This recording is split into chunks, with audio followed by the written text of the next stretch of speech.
Stranger Things is an awesome show. Its main characters, some of the most likable people you can find on TV. Except for you, Lala. You know I love you. Hopper, Eleven, Dustin, Max, literally every main character on the show is fantastic. But really, can you say the same for the villains? An evil flower boy, a shadow demon. The villains in this show are a lot more polarizing, ranging from decent to Billy. How good of a villain, though, is the show's big bad guy Vecna? Is he a 10 out of 10? Is he kinda mid? On the 143rd episode of Villain Review, I'm gonna break down Vecna better than he broke down Chrissy. Let's get into it. I became an explorer. Now this right here is a story all about how his life got flipped, turned upside down literally. This is Henry. He's not like the other boys. He likes spiders and has superpowers. Yeah, he's quirky like that. Thinking that he was better than humans who were nothing but a sickness to Earth, Henry decided to torture his parents, eventually leading to the death of his mother and sister, causing his dad to get blamed for both murders. Getting the attention of Dr. Brenner because of his abilities, Henry would eventually get taken to Hawkins' lab, where he would be experimented on and studied. Here they would put a device in Henry's neck that would severely weaken his abilities and let Brenner track him at all times. Henry would eventually become an orderly for Brenner and take a liking to one of his patients, Eleven, but don't worry, it's not like in a Drake way. Admiring her for her power and seeing her as misunderstood just like him, Henry would stand up for Eleven in multiple situations where she was being bullied. Eventually coming up with a way for her to escape, Henry would trade that for Eleven taking that device out of his neck, allowing him to just go sicko mode on everyone in the lab.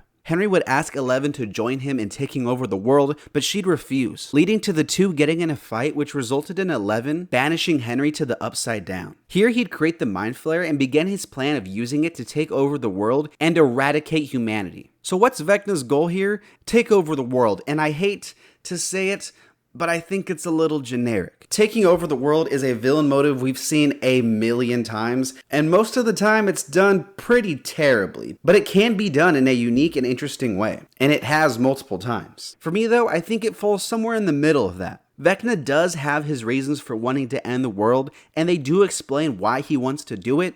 It's just that those reasons aren't super compelling.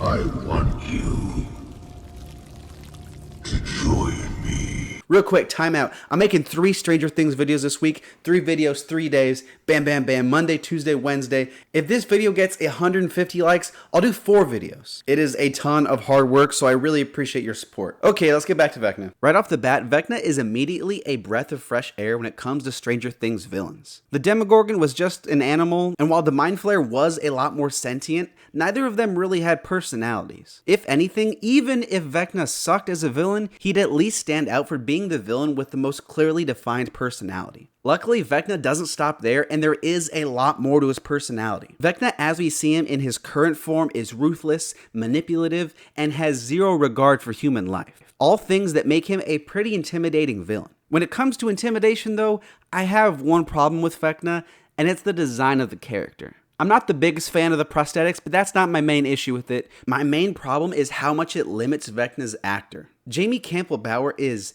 fantastic in this role, but to me, he really shines when he's still in his normal-looking human form. Bauer absolutely crushes those scenes with Eleven, and I really buy that this dude is detached from humanity. But then when you put on the prosthetics, it's hard for emotion to get through, and sometimes I think it hurts Vecna. Me personally, I think this guy is way scarier than this guy. I understand if they wanted to further separate Vecna from humanity by physically doing it, but it does make me sad we won't get any more of this guy because I think Bauer is way too good to cover up. It makes Vecna lose a little bit of his personality, but it's not like there's nothing there, because some emotion does get through. He's extremely malevolent, and you really get the sense he enjoys what he's doing, but we'll get more into that later.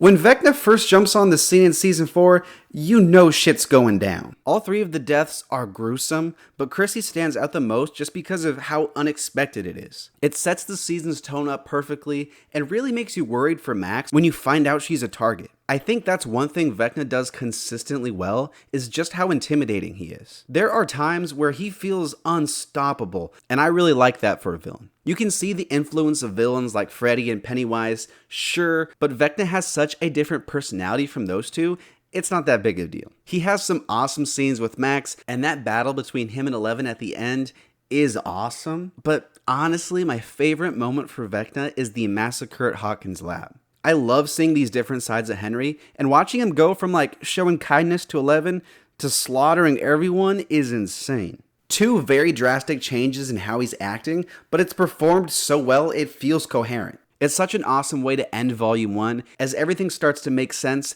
and I like that this show's main villain is a human.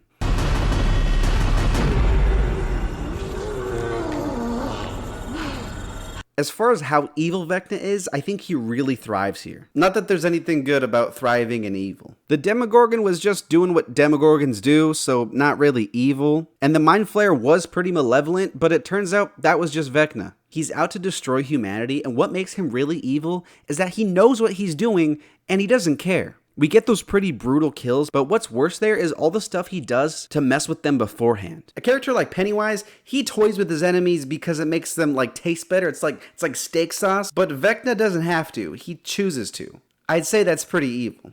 This is going to be beautiful. I really do admire how much time the show takes in developing Vecna's backstory, because not a lot of villains get that luxury. His motive of taking over the world, though, is a little generic, and while it could have been done worse, it's not something that's going to stick with me. Jamie Campbell-Bower does awesome in this role, and it sucks that Vecna loses a bit of his personality because of the prosthetics. I do appreciate the fact that he is a practical villain, though, because CGI, that would have really sucked. He's got some great scenes, though, that make him the most intimidating and evil villain the show has. I'm sure I'll have to update this video when Season 5 comes out, but for now, I'm going to give Vecna a 7.5.